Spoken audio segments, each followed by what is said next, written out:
All right, everybody, welcome back to our next episode of Talking Shit with the Cincadas. And today I get to introduce all the hot topics, I think. Yeah? Yeah. Today we're talking about how to work with your spouse without killing each other. That's a hot topic? It's spicy, yeah. So spicy. The last one I introed was the politics. Well, here we are. How do you want to start this? We're still alive, so. Yeah. Well, I mean, we've been working together for over 10 years. Yeah. I've been here. October will be 14 years with the company. Wow. This year will be 4 years of marriage this October. 5. 5 years this October. So being married 5 years. Well, in October, right. It will be 5 years. What did we date 2 years before we got married? Yeah, date about 2 years, something like that. Okay. So half. Yeah. Half of the time. I'm just saying we can talk to this. Yes. We're not marriage counselors, but we can certainly talk. This is not meant to be to that. A therapy session. Let us give the disclaimer right here, right now. Nothing about our brand signals therapy. No. And just know that every piece of advice we may give on this episode is from our own perspective, our own experience. Yeah, of working with each other. Not professionals. You know what? I do a lot of talking. Oh, this is the episode you're going to hand it over. How convenient. How about we do this? Okay. What is one thing that you think is important to working together, to be successful working together? Well, it's one thing that I think would lend to success, but I also think it's probably the number one thing that causes the most issues, and that is, oh God, there's so many, but mostly communication. Okay. And more than communication, I think, is the ability to separate work and personal life. That's a good one. That's probably where I struggle the most. That's why I'm bringing that one up first. All right. So expand on that. So, especially for us, I think the work situation where you walk into an office every day and you work together in that sense, you have a set time. You leave the office, you go home. There's a set time where the work is done. Right. When you are entrepreneurs together, the work is with you wherever you go. Right. So there's this fine line of, are we in work mode right now, or are we in husband and wife mode? Right. And that switches very fast with you because you're kind of always there. And so my biggest struggle is probably trying to not take things personally when I think you're coming at me as my husband, but you're actually talking to me as my boss. Right. Because, let's be honest, I was your employee before I was anything else. So you are still my boss. Right. And it's easy to get comfortable in this husband-wife thing and think you should be treating me differently, but you shouldn't. Yeah, I agree with that. But first, I'll say that I actually love working with you. I would. No, you can't come back and say it. I would never change. I said it first. You didn't open up with that. I opened up with it. No, but on a serious note, I can't imagine going to work 8 hours, 10 hours a day, and then coming home, and then you have no idea what I just went through for a majority of the day, right? If you think about it, if I'm working at a company, there's just 8 hours a day, and then I'm trying to sleep, and maybe I'm getting 6 to 8 hours of sleep, and then maybe somebody's driving home in a car for an hour both ways or whatever. There's not a whole lot of time for us. Right. And for me, I wouldn't trade that for the world. I love working with you. I know we're in it together. I know when shit is great, it's great together. I know when we fail together. I wouldn't trade that for the world. So I just want to say that. But that being said, the piece that you're talking about is clear. I think it's not only good communication. I don't, of course that's important, but I think it's about mutual respect for one another. I think that's where things get squirrely. And we've seen it. We've done coaching and mentoring with husband-wife teams, and I'm I don't know that they're going to survive the ride home, let alone survive, their marriage or just working together. Because the one thing I think that we're really good at is neither of us are passive aggressive. Correct. I'm just aggressive, but I'm not passive aggressive. You? Yeah. No, I think that's important. I'm not a big fan of people who are passive aggressive. Right? No, I think pettiness is so ugly. It'll destroy your marriage. Yes. And I come from a family that's, we're half Lebanese, half Italian. It's a very passionate, both cultures are very passionate. And again, being a native New Yorker as well, we say whatever this fuck is on our mind. Like, not in a way to be rude and hurtful, but like, we're not going to sit on shit. Right. And so if you're doing something that bothers me, I'm gonna let you know this is bothering me. Again, there's thresholds, right? Like, is that how you're gonna do the dishes? Like, I would never do that. God. I mean, that's ridiculous, but that's not my point. Like, so I'm not going to let something fester. I'm not going to go to bed and be angry and then turn that into being passive aggressive because you didn't call a client back or, making something up. And I think that is probably really important to working together, is to be able to have that respect for one another. Yeah. And then also with respect, because this is respectful, is no name calling. No name calling and no saying things that you would want to take back. Right. Yeah. It's a line you can't. Well, I mean, think about how many years we've been together and known each other. I've never called you a name. No. I think, and vice versa, right? I don't want people to think that I'm abused, right? So. Why'd you look right at Kim? Send help. No. So I think that's very important to I think once you cross that line and you start calling your significant other names where you're lashing out, I don't know how you put that genie back in the bottle, and you start deteriorating the respect you have for one another and the love you have for one another. Don't get me wrong. I'm sure I do shit daily that pisses you off, and then you do shit that pisses me off. Yeah, it happens. But it shouldn't bubble up to where I'm like, are you stupid? Yeah. You don't know what, whatever people, however people do that. And I've been in relationships like that, and it's never good. You never recover. Right. And I think that's one piece that both of us work really hard at protecting with each other, is that. Yep. So I got to tell a story. When I first started working for Sal, I'm from the Midwest. I come from a family that is very, I would say we are. Is that recording? Yeah. Okay. Sorry. Good. You come from a family? I come from a family of peasants. No, I'm just kidding. My family growing up was more of a passive aggressive type than a say what's on your mind, deal with it, and move on from it. So right. It's never personal. With you, it's not. No. So we were more of a either like you just don't say anything and you just keep pushing it down. That's my method. Just keep pushing it down till it explodes. Although I don't really explode that frequently. Never have. It just like manifests in the form of massive anxiety or something maybe. But anyway, so I start working for Sal, and like he said, it was a work thing. I didn't respond to an email or something, and you lit me up. Yeah. As any boss would.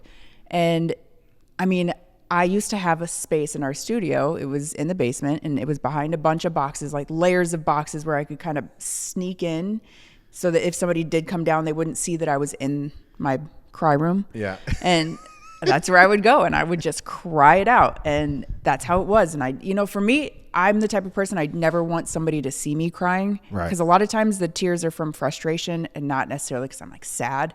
A lot of times my feelings were just hurt because I'd never really been yelled at or confronted in my life.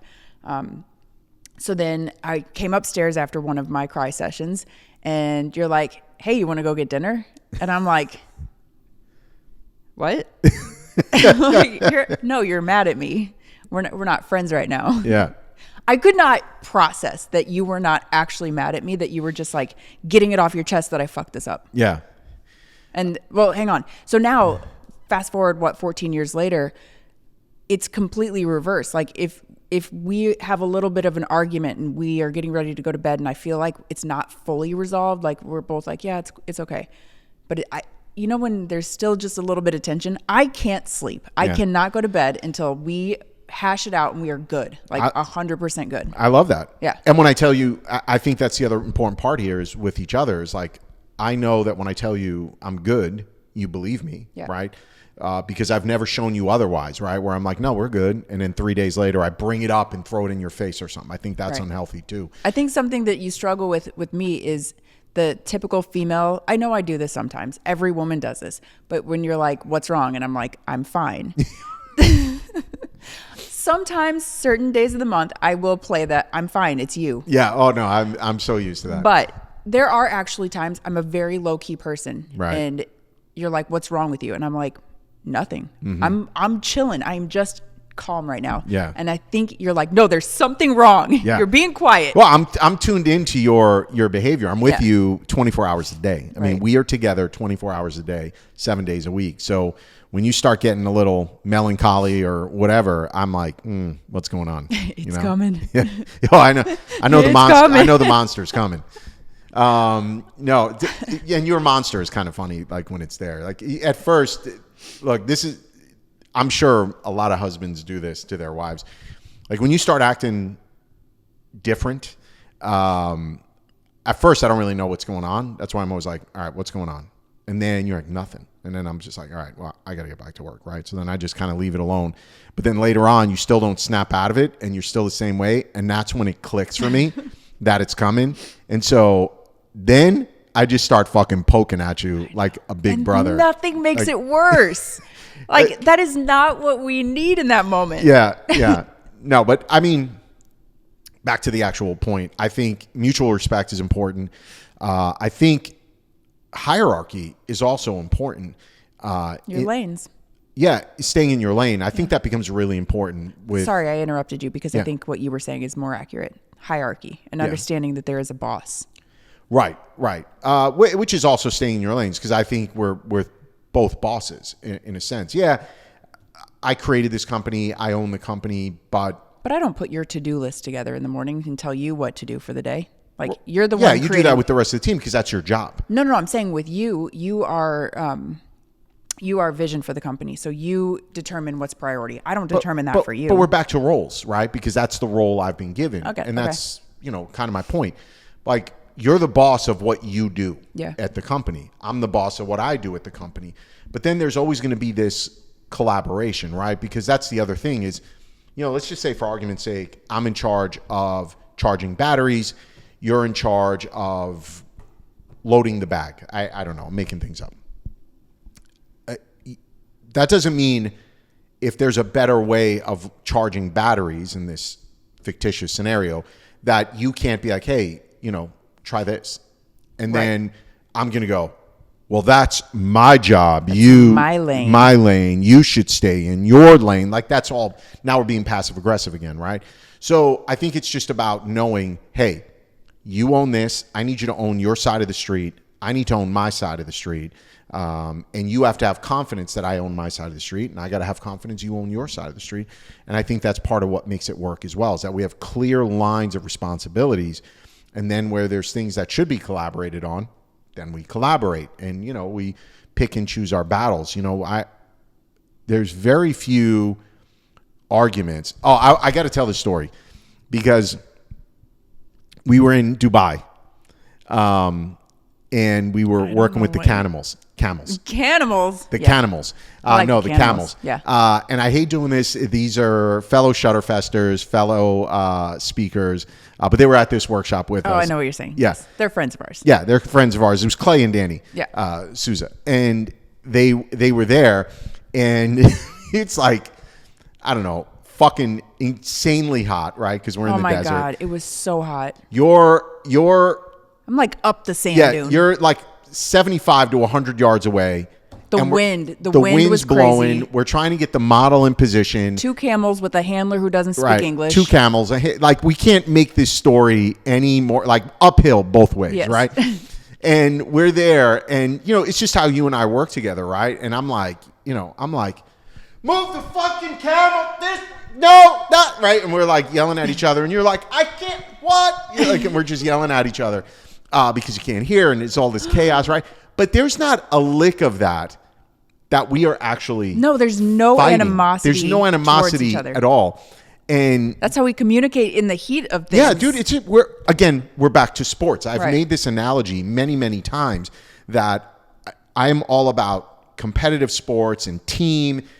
Anybody who's played competitive sports, basketball, football, team sports, soccer, dude, when you're on the field of battle, you are fucking yelling at each other, Right. to each other. You're not like you're a fucking idiot No. yelling. You're just like you're going. Your adrenaline's going. You're trying to get the shot. You're trying to get the dress right, the camels right, everything that's going on.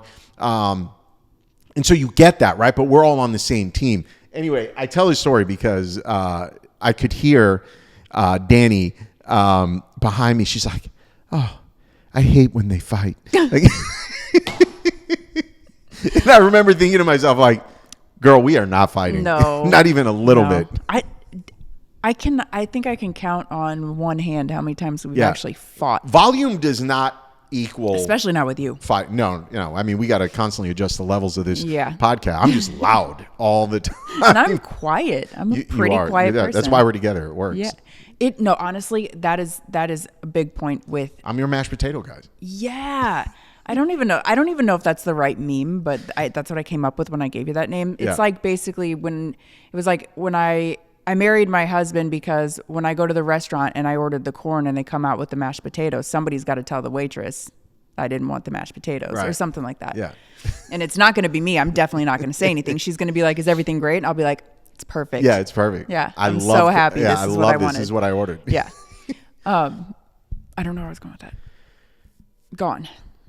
Well, anyway, so it's not like people mistake volume for fighting. Oh, so the yin and the yang, like having somebody, I think if you had two alphas in a relationship, it wouldn't necessarily work as well. I think we're lucky that I can step into an alpha role when you're not around if I need to, but I prefer to be not alpha. I prefer to sit back You and are let you dance. 100% an alpha female.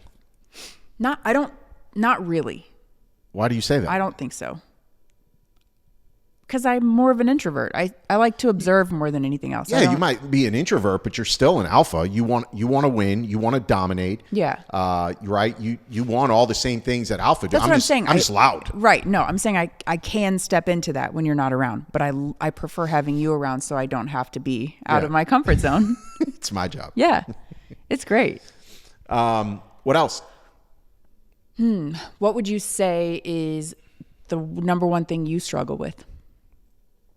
Struggle with in life? No, like working with your spouse. I know I'm perfect, but like, Yeah, if I mean, you when could come I'm up with dealing one with such thing- perfection, I mean, now I feel like I just got to make something up, you know? Like, jeez. I'm over here People like, want authenticity. answer wisely, sir. Yes. Pick your answer wisely. What are the things that I struggle with? Yeah. I think, I mean, really, I feel like people are going to think like I'm full of shit, but I'm really not. Like, I thoroughly enjoy working with you. If it's something I have to like struggle with, it's when I feel like you're not doing the things that need to be done, making sure that I'm being at least conscious of all the other things going on in both our personal life and professional life, because sometimes they're really intertwined. Yeah. The two, sometimes you wake up, you don't like, am I working or is this play or are we on vacation? Like, I mean, when was the last time we ever just went on a vacation?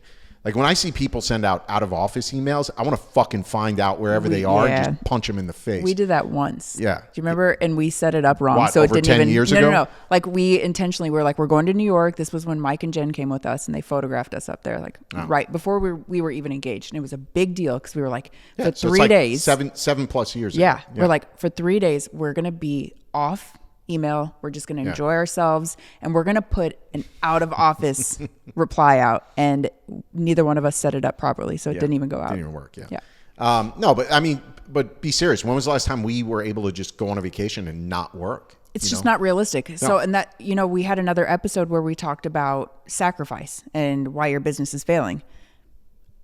The beauty of being a photographer as an entrepreneur is you get the opportunities to travel around the world. Take advantage of those opportunities, but you cannot sacrifice the work. Right. So because your clients don't care. no, oh my God, I can't even explain to you. One time we were overseas, probably one of the first workshops we did over there. And I took like a week to respond to somebody. It was a photo client. And when we got back and I finally responded, I was like, sorry, we were in London doing a workshop. And I don't think I've ever offended somebody more in my life. Right. Like, why does your travel schedule have to impact my order? Your customers don't care. Yeah. But I mean, that's the part for me. Like as an owner of a company, I know, hey, we've got these things that have to get done, but I have to also balance that with not only the obvious work you're doing for the business, but some of the other things you're doing for the business that are just a little bit more low key, but still need to get done, right? Yeah. I have to be aware of that before I start getting frustrated. But when I do get frustrated, I tell you, I'm like, hey, you're dropping the ball on this. And I think that's something else worth highlighting because that's part of what working together, how to be successful working together is accountability. Yep. The one thing I will give you credit for, and hopefully the same in return, is when if I get on you because like whether it's we haven't responded to clients or we have a job that's running late for a client, something like that, and I get on you about that, you own it. Like I've never had to deal with you deflection to me is ugly in any type of relationship. It's ugly in friendships. It's ugly in marriage for sure. It's like, yep, I'm fucking drowning. I need your help, right?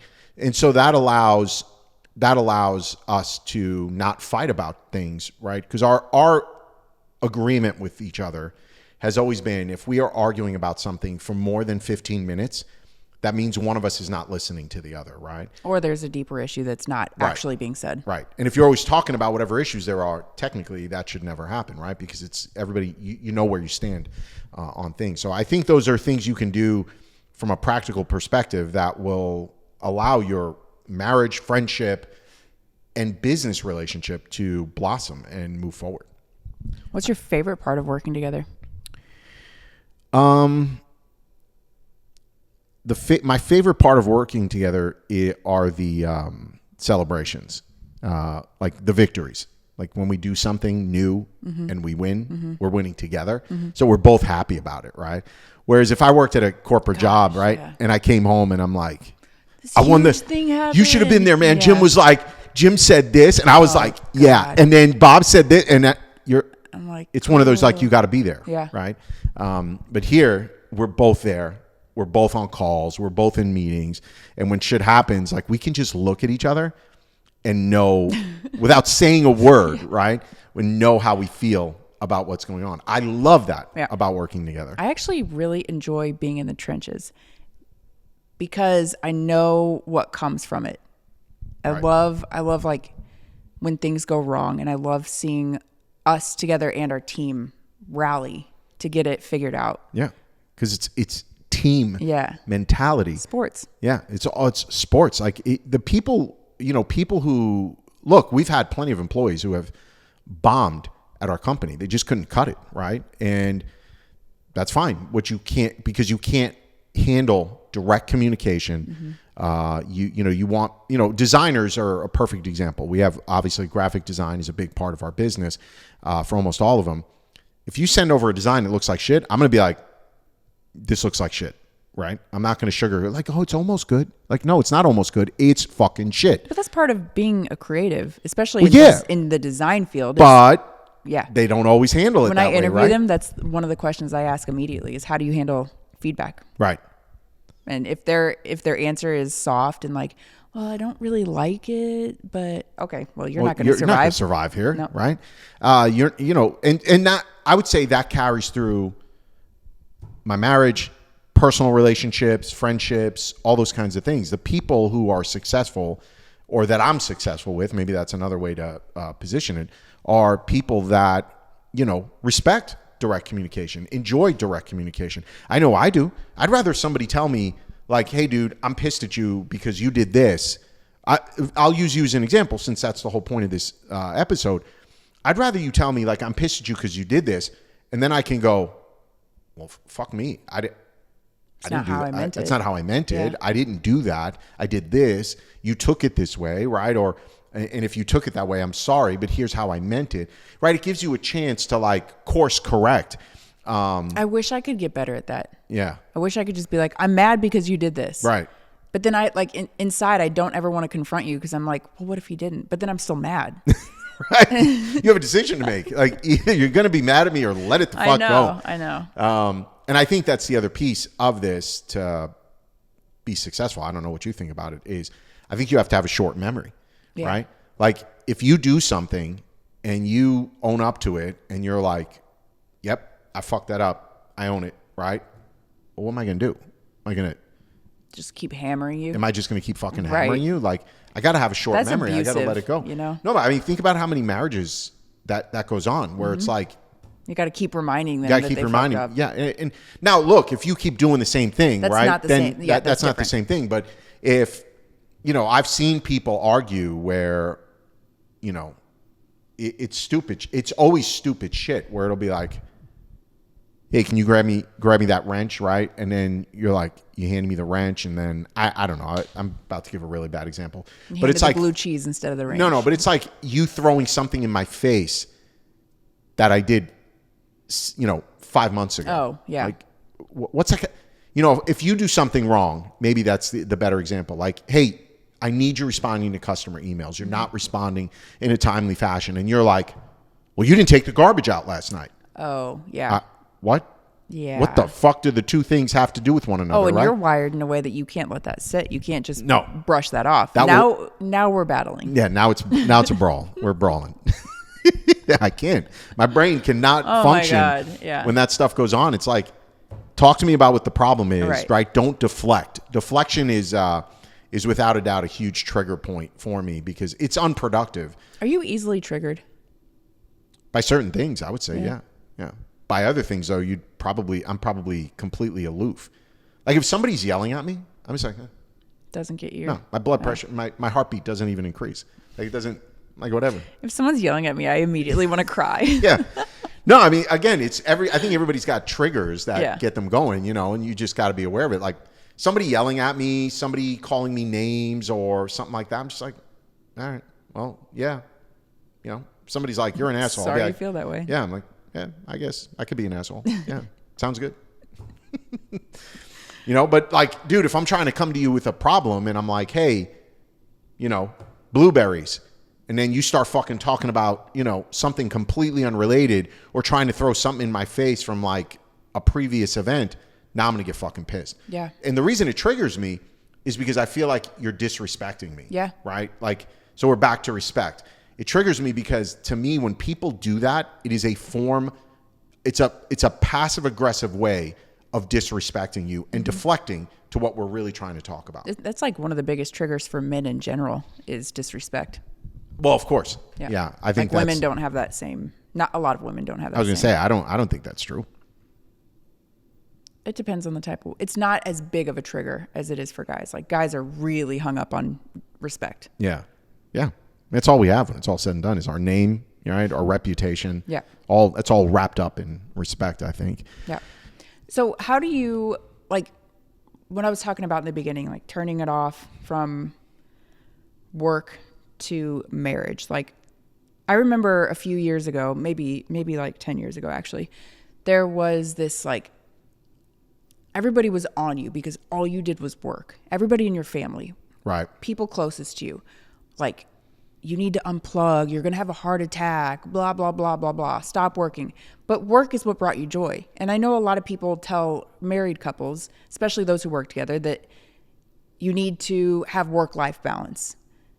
But like, what if we just really love working together? Yeah. And what if the work we do together brings us joy as a couple? What if we love sitting at dinner talking about work? Yeah, but I mean, that's up to you as a couple to know, we're not party people. No. Like we don't enjoy, like when there's group get-togethers, you could probably bet your entire savings account that we will not be there. It's just not us. It's not who we are. Do we like wine and having a drink? Yeah. But we're more likely to be at a, fancy, quiet bar. Get the private room. Right. Get in the private room and versus trying to, be at, a club or a pool party. Yeah. And like, It'll it's never just, happen. It's just not us. Right. So I think couples together have to figure out what they like. And you hope that when you met each other and married each other, you like the same things. I know it's not always the case.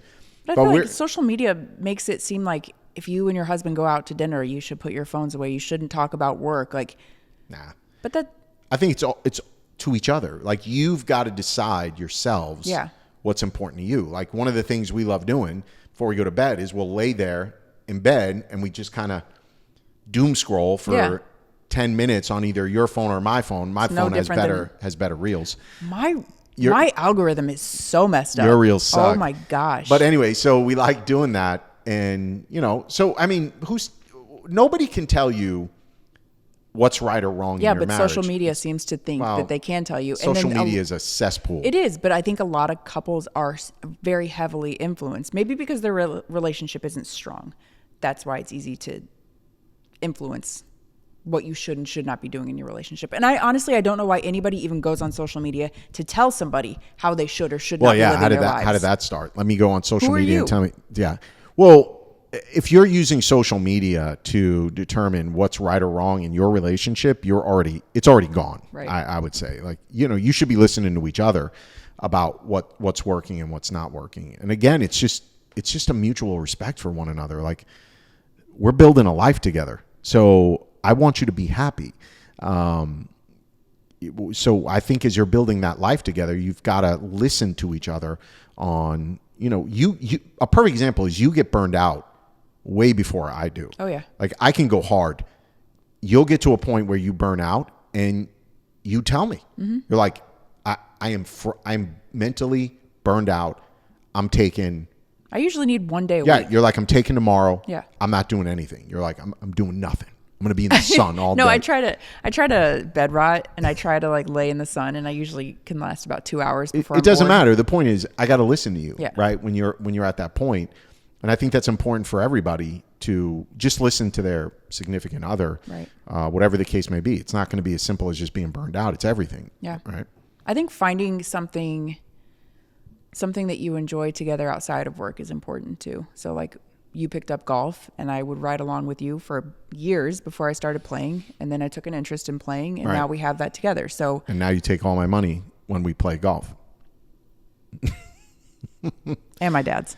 And your dad's, like, for sure. So having a hobby together, a lot of couples who work together, they spend 24 hours a day together, and then a lot of people will tend to find their own hobbies outside of each other. And I think that's bad. Dangerous. Yeah. Yeah. I think, to your point, it's important to have an outlet for the two of you to still be a couple. Yeah. That's probably a really good thing to talk about, like, as far as working with your spouse and not wanting to kill each other.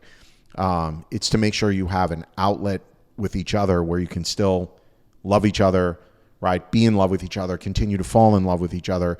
Because if, work can be high stress. I mean, you're not running a 7-figure business and there's no stress. That sounds like a dream, but it doesn't exist. So if there's stress all the time and then you never have a way to reconnect, and for us, reconnecting is cooking together. Reconnecting is we love watching movies or TV shows. Golfing, right? So there right there's 3 ways that we reconnect multiple times per week from the stress of work. I think that part's important too. Yep. Or else you forget why you fell in love. You forget why you're just like stressed out all the time and burned out all the time. And it's funny, we work together all day, every day. And there are days, most days, I would say, I can sit in the exact same room as you, and at the end of the day, I'm like, how's your day? Yeah. I missed you. Haven't seen you. Say 2 words to each other all day. We always laugh about, like, if we had different jobs, and assuming they were stressful jobs that we went away to, and then we'd come home at the end of the day, and it's like, you had such a stressful day, but you weren't there to witness any of it. Right. And I don't want to relive that in telling you when you're like, what's wrong? What's going on? So your answer is naturally going to be nothing, just a hard day at work. And I feel like over time, stuff like that creates builds. Distance. And then you're not talking to each other. So like, communication is more than just communicating in work and making sure I understand the tasks that need to be done. It's like you said, carving out time to be a couple. I'm pretty sure every morning we sit and have our coffee together too and just talk. No phones, just talk about nothing. Yeah, I love that. Yeah. I think that's how it should be. Did you say what you love most about working with me? Yeah. No. I didn't say what I love most. I said I love being in the trenches. Oh, so maybe that's what you love most. No.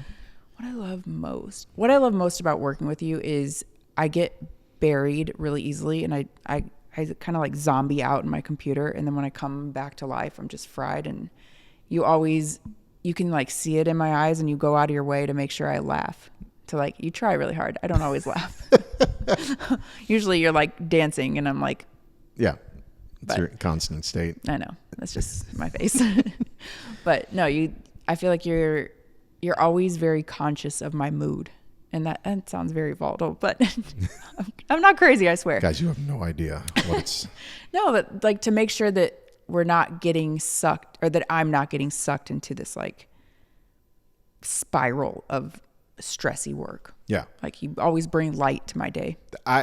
Yeah. And I think that's because, again, I know my partner, and I know what this stuff doesn't stress me out. I get stressed out so easily. You get stressed out. It's like any kind of confrontation. Even if it's in an email, I still get stressed out. Yeah. For me, that's just standard fare. I know. I don't like it. You wake up and choose violence, and I'm like, oh my God, why did he say that to that person? No, I think that's good. So, I don't know. Put a bow on this. Not a ribbon. To put a bow on this, it's, I think you just got to have a mutual respect for one another. And I think clear lines of ownership in the business is crucial to avoiding the fights, right? Yeah. So I got to know that you own your shit, I own my shit. And hold each other accountable. Short-term memory. Yeah. I don't think you can... No two people are going to be together and there's not shit that happens between them. So you got to be able to forget, forgive and forget, and truly forgive and forget, right? Not, I forgive you but it's in my back pocket, right? There's not, now it's politics, right? It's like, I'm going to leverage this. So, and don't forget to have fun. Like, that's so important. You got to make time for each other. It's too serious. Like business is already way too serious. Mm-hmm. If you're not having fun, then why are you an entrepreneur? It should be fun every day. You forget why you got into this. And you forget how lucky we are to get to work with each other. We remind each other every day. Yep. How lucky we are. So I think that's important. We never take it for granted. We never take any of our relationships or friendships for granted. And I think that's probably healthy. So that's it. We're going to wrap it up. Yep. All right, everybody. Thanks for watching. We'll see you in the next episode.